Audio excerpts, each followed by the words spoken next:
on, tell me a little bit about what you're doing and the projects that you have out now. So I have a coalition. I'm the founder of a coalition called the Cotton Pickas. We're a group of artists worldwide. We use our gift as a way to encourage, motivate what's going on in America right now. You know, like Curtis Mayfield, like Otis Redding, like Aretha Franklin. You know, after the protests kind of died down, the artists use their art as a way to keep the momentum going. So that's what we're doing, the Cotton Pickas. We got a new film coming out, Black History Month, Gimme Mines. We got Khujo from Goodie on the soundtrack and on the score. And we just promoting that and pushing that right now and trying to get in many juvenile halls and prisons as we can to encourage our sisters and brothers. You know, the change can't happen if you change. And also me and Lindsey been on the radios educating ex-offenders about their rights to vote, you know, with the election coming up. Okay, and then how is that? Like with vote, you doing early voting over there? Like how's that? Well, I live in Phoenix, Arizona, so this is not, you know, the last place for Martin Luther King holiday to be granted. It's a whole different, you know, cloth down here to cut from. It's just been a little different. You know, I'm from San Francisco, Oakland, where I've been down here 4 years, so the political structure here and in the Bay Area is completely different. So it's been a little challenging, but, you know, I love a challenge. All right, and speaking of those challenges, let's talk about the Homeboy Hotline. You know, we're going to dabble into the music a bit more, but I'm very curious about the Homeboy Hotline and how you got that established 20 years ago. Well, I did 16 years in a dog cage. The longest I ever did was 6 years. I got out in 96 in Minneapolis, Minnesota, where I was going to college at. I came back home to Frisco. And once again, I was, you know, eager to change my life. I had a plan. I had made a lot of people promises like before. And finally, on my third day, I was in a downtown San Francisco. I went to a shelter and basically told the man, I'm looking for a job. Help me get a job so I won't have to rob somebody who got a job. And he told me to calm down. You know, he was going to help me. And he hired me as a janitor. A year later, I was a peer advocate and a case manager. That day, I walked out of that shelter crying because I knew finally I was going to be able to change my life and somebody was going to help me. And that's when I was walking down the street, I said, I'm going to find some more people like this man, Willie Hall. And a week later, I went on KPOO radio in San Francisco and told them about my experience, and the whole board lit up, lawyers called, all kind of volunteers called. They helped me put together my articles of incorporation, my bylaws, built a website, and the Homeboy Hotline was born.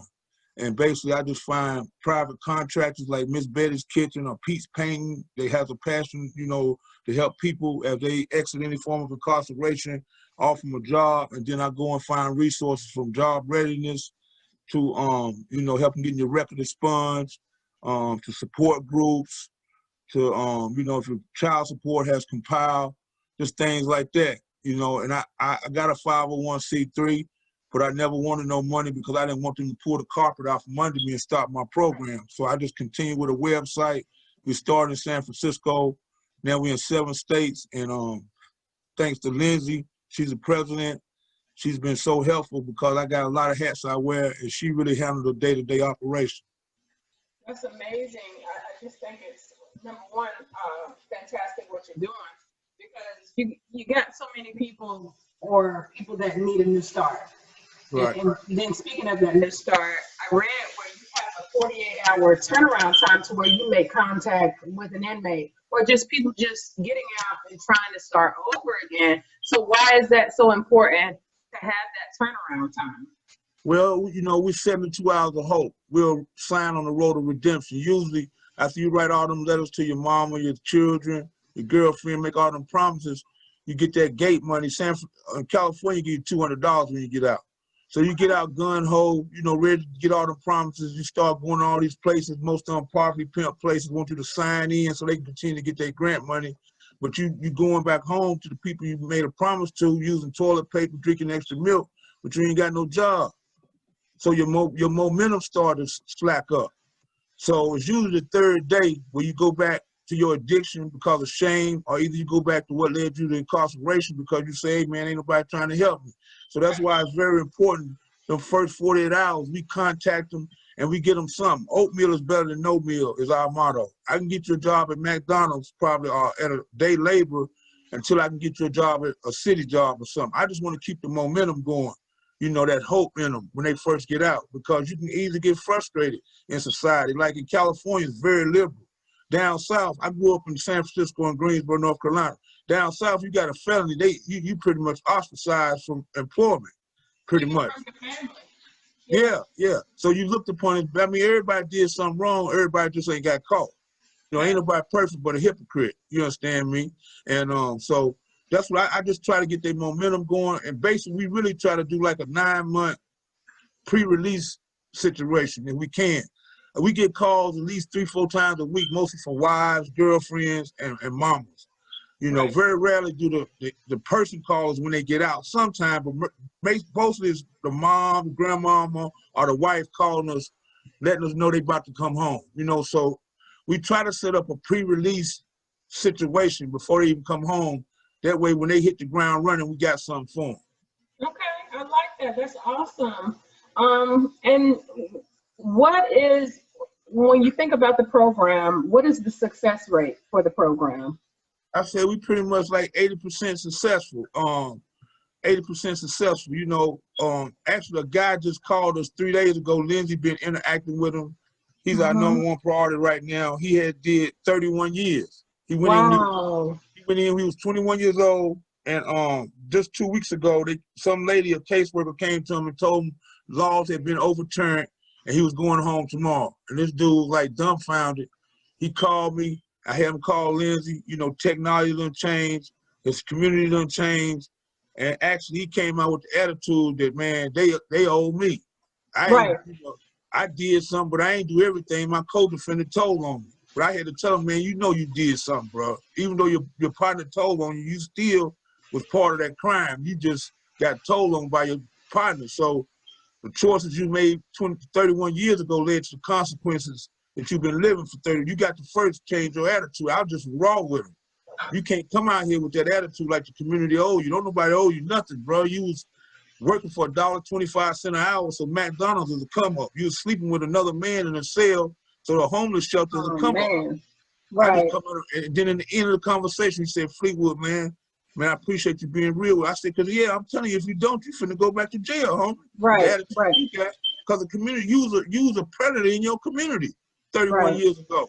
You wasn't working and they came and picked you up from work and locked you up. You was out in the streets with a pistol. Even though they didn't catch you, they caught your partner, and your partner told on you, but you still was part of that crime, huh? Come on now. Right. So we've been helping them get clothes and stuff, and hopefully we send them on a couple job leads. I ain't heard from him about a day, so I'm just praying for the brother, and hopefully one day he'll be sitting beside me telling his success story. It's interesting because I was on Lindsey's page and I saw where she was saying, and I don't know if this is the same person that she was talking about, but you did have a success story with one of the clients getting a job, you know. Right. So, and when you think about success stories, that's one of them, correct? Yes, definitely. So we have many though. We have many, and not to cut you off, it's different with sisters than it is brothers, because a lot of sisters go in for different type crimes, and they dealing with more of a psychological re-healing than the brothers, because they've been separated from their children. Some of them were sex workers doing drug use, so a lot of them need more support groups. When they get out, a lot of their families ain't willing to just forgive and forget, and then they trying to rebuild relationships with their children more than the men are. If you kind of know what I'm saying, it's more. It's different when the sister come out, especially if she got children and they've been like separated for a long time. Thank you for your patience. I have no idea what happened. It was like, can't get on the computer, can't get on the phone, turn everything off, start over. So I apologize for my lateness. Thank you for your patience. No, that's okay. I've been waiting on you, girl. So yes, I appreciate it. I super appreciate it. And I had ran across something on your page, you know, where you were like, it was about the community, you know. What was that thing that you said? Community power. And you were talking about, Yes, helping a client. So could you elaborate on that a little bit? Yeah, so Fleetwood probably has touched on, he's had the same phone number for many years. And so his phone number is circulating all over the country for men and women that are coming out of jails and prisons. And so people will call him, which is what he wants. So we can try to get people to not reoffend in that first like 72 hours. So a gentleman called Fleetwood and Fleetwood called me. And there was a man that was in Oakland that had just came out after like 31 years. He didn't think that he was ever gonna be released from prison. And so Fleetwood talked to him, I talked to him, we're like, what's going on with you? What do you need? He's like, I need a job. I need a place to live. I don't want to stay at the shelter. I need clothes. Like I literally have nothing. So we went into our network and just started asking people like, hey, who in the Bay Area and or specifically Oakland could offer clothes, like shoes, hygiene products, whether it was other programs or just individual people that wanted to support. And so people just started DMing the Homeboy Hotline page, started DMing my personal page. People started texting me with just like, I want to help, I want to support. It was really cool. There was a former public defense attorney in Berkeley specifically that helped the page and was like, we're also doing re-entry work. I wear about the same size as this gentleman. Like, how can I help? And then he told some other people that he worked with about it. So we had a lot of people in law that are also doing work on the policy side. They were like, yeah, we want to give stuff. How can we get it to the gentleman? Like, let us know what's up. Can he or you or someone involved with this come pick it up? And people were like, just really juiced and like ready to go and wanting to support someone with re-entry, which is like really exciting and overwhelming in a positive way that so many people responded and like felt that story about somebody after 31 years needing so much and having to start all over. So it was really dope seeing that community power that people are like, I got something to give and I want to support somebody and just completely restarting their life.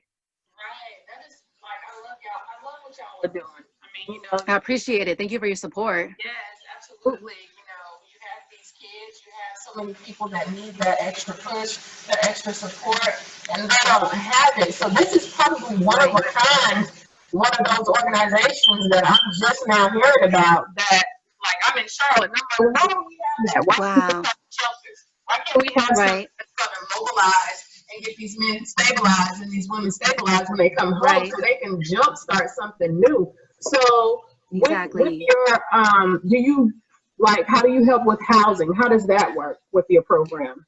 That's been, do you want to go on that, Fleetwood? Because you've been doing it the longest. I was going to say, we don't, me and Fleetwood are not even in the same city. So we don't, at this point, long-term, we talked about wanting to get a facility, but we ourselves don't run like a transitional housing program. So it's like, how do we find people in the cities or states that people call us or email us about and find them a place? So for that specific gentleman in the Bay Area, we started reaching out to people, and somebody that I knew someone that has a program that does involve housing. So it's kind of like we're advocating. So we ourselves don't have the specific place, but like we'll help you kind of like stay off the ledge, like talk to us. Don't go rob somebody. Don't go do something that you'll regret. And we're going to do our best to like link in. So it's kind of just like putting the feelers out to all the people that we know. And like, so maybe Fleetwood or me will not get you the housing, but we will get you the person who will get you the housing. That's so crazy. Like, I think this conversation is full circle. I was just telling my daughter tonight, if I hit the lottery, the first thing I'm going to do is buy a property in the Black community specifically. Yes. Get restart houses for these inmates, you know, because they deserve to feel normal and not feel penalized just for the mistakes they made. Because just like Robert said, we all made mistakes. I have written a book about my mistakes.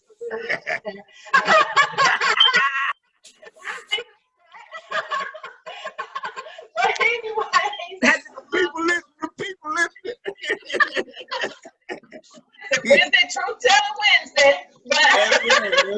Yes, ma'am. It's just fabulous. So how did you guys get connected? How did we get connected? How did we get connected, Lizzie? We have a mutual friend named Talia. So Fleetwood and I are also we're also artists and entrepreneurs. And we have a mutual friend who used to live in San Francisco. Her name is Talia. She goes by Miss Incredible. And she had texted me a couple of months ago and was like, Lindsey, I know this gentleman. He's an artist. He's an entrepreneur. He's a community organizer. He's looking for interns for this organization called Homeboy Hotline. And like, I thought of you. Are you interested? And I was like, most definitely. And so she, you know, introduced us in text, and we talked on the phone, and we kind of just been building ever since. I want to say that was in like July. So it's only been just a couple of months. Fleetwood's been doing it for like over 20 years, but him and I have only been working on it together for a couple months and just trying to move forward, and especially that social media presence, because there's a lot of wives, girlfriends, sisters, mothers, specifically who follow our page looking for resources for their daughters, but specifically for their sons and their husbands and their boyfriends. Fantabulous. I mean, I say that with exclamation marks, even if I'm not using my indoor voice. We got a friend down there in Charlotte that we've been interacting with, Artie from what is it called? Inmates for Change. He sends us lots of information, shows us how to love on social media, and sends us a lot of good info about what's going on down there.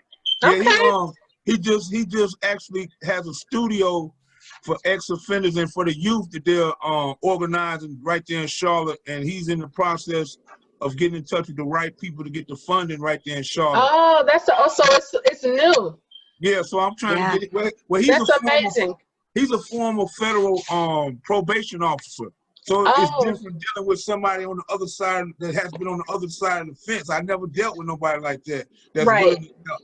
And I told him he's well needed because he's been inside the matrix and he understands a different side of it. And I told him I appreciate what he's doing. And I mentioned to him to get in touch with the baby. I said, get in touch with the baby. That's his community. I know he would probably help y'all with that studio. I just talked to him this morning. So, like I said, it's a whole different fabric in the South when it comes to re-entry.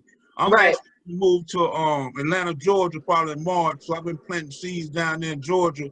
It's a whole different fabric in the South when it comes to re-entering back into the community as a felon. So with different rights and stuff. You know, I've been Lindsey been doing a great job, like educating me about the different rights for different states about voting. It's different rights when it comes to ex-offenders voting. And I truly believe we can get the ex-offenders to the poll, it'll tip the scales. So we've been trying to learn about the different states' rules. Like Lindsey told me, if you ain't on probation or parole, you can vote only if your restitution is paid. And most inmates, they ain't gonna get out and pay no restitution. So that's a deterrent for them to go to the voting polls if they have a pending restitution. So we just trying to get as much accurate information as we can when we get in the airwaves to educate right now about, you know, ex-offender voting rights before November 3rd. That's our priority right now.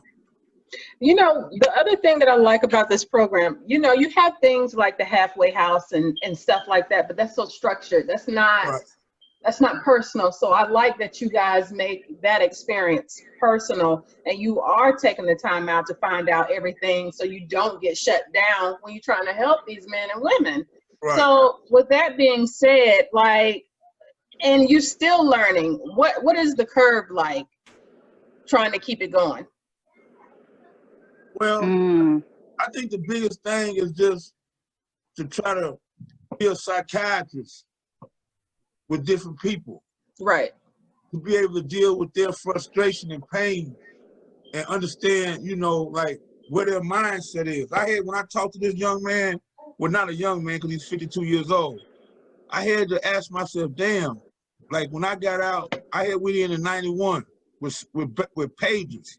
When I got out, it was cell phones. I said, damn, this dude been gone 31 years. They ain't even have pages. So he's dumbfounded with technology. It's like you can't even, he probably can read, but like if you don't know technology, you can't read. It's like you can't read. So that's the biggest curve to me, I think, is just getting to the point where you understand what their mental barrier is. Like, what mentally are they facing right now? Is it because they've been ostracized in their family? You know, their kids don't want to talk to them no more. Whether or not they still hold a grudge against, you know, whatever caused them to go in prison, or whether or not they blaming the white man, you know, just trying to understand, you know, their pain and how can I help them, like, heal the wound quickly so they can get past it and focus on their new life and not look behind them. That's the biggest curve for me. Lindsey might have a different perspective, but that's, for me, that's what I deal with. That's a major curve. Most definitely. I would say, in addition, because Fleetwood and I will often talk to the same person via email, or on the phone. And so part of it is like, we're here to advocate for resources, whether it's just listening to their story or specifically if they're asking for like a specific resource, is to make sure that we're not enabling. So like the one gentleman that we've been working with like the past week or so, I get that he's dumbfounded and that he's overwhelmed by everything. But some of the links that we set up for him, like this person is expecting you on this day at this general time. Here is their phone number, kind of like take it from here. And a couple times he asked me to call on his behalf and I had to be like, no. And it's not because I won't help. It's because then they have to learn how the independence. And I get that he's still learning because he doesn't know that. But it's like every time if I make a call for you, that's you not doing it for you. So it's not working on those like hard and soft life skills, which of course you can't learn overnight or reacclimate to, but making sure to be like both compassionate, but also not enabling like, oh, okay, I'll call. It's like, whoa, I can't, because then you're not learning how to kind of do these like steps back out here on your own. And that's challenging because on one hand, you know, a lot of people that we kind of interact with, they don't want to go to these like shelters because they're like, I'm tired of people telling me what to do. And understandably so, you've been incarcerated for hella long. The last thing you want is for somebody to boss you around. But Fleetwood and I had a really long discussion the other night about pretty much any facility in any city and state that has its issues, but they're going to be telling you, here's the curfew and here's the rules. And it shouldn't be like prison and jail, but unfortunately, they're kind of set up like that. So on one hand, you have a client telling you like, I don't want to feel like I'm in jail. Then on the other hand, they need to go do adult things and they don't have the skill set for that. So they're struggling with like, I don't want you to tell me what to do, but then here's all the adult things you have to go forth and do now. And they don't have those like skills. So in a lot of ways, it's not that we treat them like children, they're grown ass people, but like, it's almost like a teenager, like testing the boundaries. Like, I don't want to follow the rules, mom and dad, but then like, okay, we'll go do also, I don't, you know, not being able to necessarily reiterate, like, I don't know how to do this. You know what I mean? So it's like that fine balance of like, when do you got to step in and maybe do a power move for them? And when is it like, I got to be hands off, because like, then you won't learn how to do it. And I struggle with that because like, I'm compassionate. So I don't want to leave you out here alone, but I also can't be someone that's doing too much that you don't figure out how to do it when we're not there, because you have to figure out that acclimation process for everything. So that can be pretty hectic, and you just don't want to do the wrong thing. You don't want someone to feel like you don't care, but then you can't do so much caring because like, we're not their moms, we're not their dads, we're here to advocate. And it's a fine balance. And I just want to say something right quick also, sister. With the COVID-19, it's been a challenge too, because a lot of shelters have shut down and sending people to motels. Right. A lot of the halfway houses have minimized the amount of people that can be there.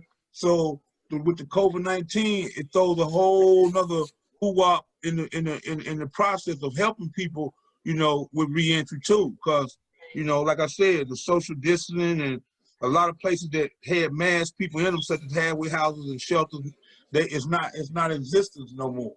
So that's a factor we're dealing with right now too. It's interesting that you said that, because that was my next question. Like, if you guys seem like a by any means necessary duo, and how has the pandemic affected, especially with y'all living in different states? Like, what are you doing? Well, go ahead, Liz. Man, also that's a great question, because even from Fleetwood is currently in Arizona. I'm in California, specifically in the Bay. And so every state is kind of handling it different. The whole trope, that's a whole other conversation, but we don't have we don't have good federal guidelines for what to do for COVID. So from state to state, we have individual mayors. And at this point, at least in California, it's kind of coming down to like mayor to mayor or like county to county on like what the guidelines are. So it's kind of like there isn't an across the board what's happening. So we kind of just go into our network and try to figure out, someone emailed us from Sacramento or somebody emailed us from Georgia or whatever, and then try to like go from there in our network, because there isn't a one size fits all for any of these cities or states with any shelters, clothing closets, like food banks. It's kind of a free for all across the country, because we've never done this before. Wow. So we kind of try to figure it out like every day, because it's not the same. Even in the Bay, like every county, like I'm in Santa Clara County, is different than say Alameda County by like Oakland, because the COVID alerts are like different. So the mayors are handling it a little bit differently from place to place, even in like just this region. So it's kind of just paying attention to the news to figure out like, what's the best way to go forward and who should I talk to in each place.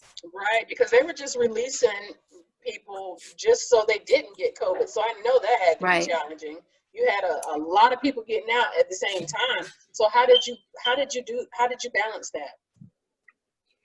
We didn't really specifically we thought we were preparing back in July, actually, when we first got acquainted. We were preparing for that. Like, okay, hella people are about to get out all over the country. What should we do? And so we were looking at different places and we were updating the resources on our website. And we actually only had a couple of people emailing us for places to live that were, their releases were unrelated to COVID. So it was kind of like we were just being prepared and figuring out, like, the Bay seems to contact us the most because I'm here and Fleetwood is forming from the Bay. So this started in the Bay Area while there's resources all over the country. So it's just a good question. We were kind of like waiting to hear and trying to keep track of like what shelter. So a couple months ago, I called a bunch of the places on there to see if they were still open, and some of them were. So it's just having a vague idea, if we get contacted, can this person call this place? So we did have one guy email us maybe like 4 or 5 months ago, and he was in SF, and Fleetwood and I had each sent him like 2 or 3 places, and he never got back to us. So we're assuming that he was able to find a place to go, which is a good thing. Well, it's interesting that you say that, because a couple of times I've heard, well, this person never contacted me, so hopefully he utilized the resources. So in the interim that they did utilize the resources, in the interim that they did, you know, got the help that you got for them, does it ever make you feel some type of way when they never say thank you in the end? Well, me, myself, you know, I look at it like God thanks me every day by being on this side of the fence. I don't really look for accolades from the individuals, but because I know when ain't nobody looking, God is watching. Amen. God allowed me, it's been 20-some years since I've been inside a cage. So that's my thank you. Every day I wake up, I can see my daughter. You know, I drive a commuter train. Never thought I'd do nothing like that in my life. I saw that. You know what I'm saying? And yeah, I never really even trip on that part of it, to be honest with you. Most of them do say thank you. I don't hear people cry, you know, and say they can't believe what we doing. Cry. I hear somebody hug me so tight I almost damn near fainted. I had to tell them, let me go, bro. It's cool, bro. Let me go, damn. You know what I'm saying? So I say 99.9 of them are overwhelmed that somebody really trying to help them, man. And by me going in prisons and juvenile halls, and like Lindsey said, I had the same number for 15 years, my name rings. The Homeboy Hotline rings. When you type in re-entry on any computer, we one of the first 3 ones that's gonna pop up. So I truly believe that we're appreciated, you know, nationwide. And people know the sincerity in what we're doing and know it's genuine. So, you know, this is something that I'm very proud of. God has blessed me to be in many different lanes of success, entrepreneurship, but this is one of the ones that I'm most proud of, because I feel as though I'm contributing to the liberation of my people, you know, and you know, we're not gonna stop, and that's why I made it a website instead of a brick and mortar, because the government can't shut this down. You know what I'm saying? They can't shut this down. Information rule the nation. So we don't need their money. We do need private donors right now. We do have a fundraiser. So anybody watching this, if you have a passion in your heart to help people, please get in touch with us on our Instagram. The revolution does need to be funded. So, you know, if you have any penny is minute, you know what I'm saying? If you have anything to help us with, any resource, any financial, tax season is coming up, you can't write us off on your taxes. We are 501c3. Please help us, man, because we do need financial support, but we're not looking for no kind of financial support from any type of government entity at all. You know what I'm saying? Because we don't believe the government is sincere about helping ex-offenders. Straight up. Well, I think you're correct, which is why you have the halfway houses and places that just make them want to rebel, because it's not saying we trust you, want you here. It's saying, you know, we're gonna keep you back in jail, just a different way. And, So, and let me not cut you off. Let me just say this when you mention it. Most 95% halfway houses are in an urban community, right where most people commit crime, or where the person got out, committed his crime. That's crazy. When soon as somebody get out, they put them right back in the fire. It ain't way in the suburbs somewhere, away from your hood, or away from somebody else. Most halfway houses are in the hood. Right. So you walk out the halfway house, most, you know, you get the gate money. I don't know how much it is in North Carolina, but in California, you get $200. Most time you walk out that halfway house, you got prostitutes and dope men waiting on you. Mm-hmm. And that's just crazy to me. You know what I'm saying? For disaster. Exactly. Lisa, I have a question for you. What does art and activism mean to you? Oh, you have been creeping on our page. This is what I do, bro. Yes, ma'am. I did that. She did her research. She been all on our Facebooks, all on our Instagram. That's good. Man, I think art and activism is everything. And I think especially during 2020 for COVID, it's like we've all been looking at enjoying art to like keep us going, whether it's enjoying music, you know, film, television, books, like different forms of artists. And especially with all the just political turmoil, it's not new to 2020. It's just taken a very different, I guess you could say, different actions in 2020 regarding like all the politics. And I think like the artists, we've always kind of like been leading it and trying to inspire people's like train of thoughts and have been like leaders in this, whether it's like actually being out there on the streets or just like speaking to the issues and trying to motivate people to like what's really going on and how to really be involved. And I hope that one informs the other. We see a lot of bad art that like Fleet was talking about, that poison that's outside the prisons. I mean, there is a lot of cool art that's out here like poisoning our communities, but then you also have a lot of people that are trying to be uplifting and spread information and motivate people to vote and to care about things like Homeboy Hotline. So they're definitely not mutually exclusive at all. Okay. And Robert, and this is my last question because this Zoom is not nice tonight. It's not nice tonight. So let's get into the Cotton Pickas project. How did that come about? Well, 20-something years ago, I was back in Greensboro, North Carolina. Fantasia was on American Idol. Me and her two brothers, Rico and Joe, we were in the studio, and I made a song called Ancestors. And right when we was getting ready to do the ad-libs, Rico was like, Fleet, what you gonna call this, man? I mean, what is this? And I just looked around, I said, the Cotton Pickas, bruh. Cotton Pickas. It just came to me.